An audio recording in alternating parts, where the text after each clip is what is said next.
பாருங்க 163 × 5 சரியா? கொஸ்டின் நல்லா கவனிங்க. இந்த ரெண்டை கம்பேர் பண்ணீங்கன்னா உங்களுக்கு ஈஸியா ஆன்சர் வந்துடும்.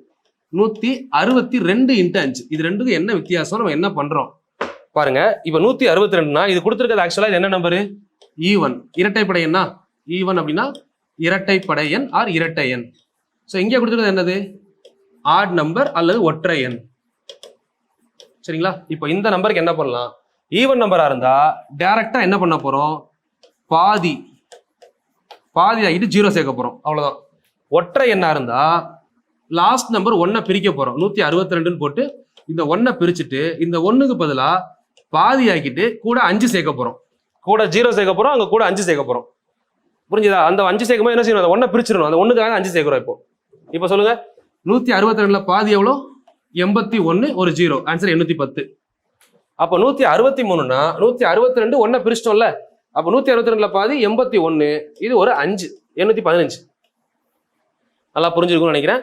ஸோ புரிஞ்சவங்க நான் சொல்ற கொஸ்டினுக்கு ஆன்சரை கீழே கமெண்ட் பண்ணிருங்க. கொஸ்டின் நம்பர் 1 கரெக்டாக 5 கொஸ்டின் சொல்றேன், சால்வ் பண்ணி ஆன்சரை கமெண்ட் பண்ணிருங்க. Question number 1 177 × 5 1400 × 5 1400 × 5 726 × 5 332 × 5 7 840 846 × 5. கொஸ்டின் ஈஸி தான். இந்த 5 கொஸ்டினுக்கு ஆன்சரை கீழே கமெண்ட் பண்ணிருங்க. சரிங்களா?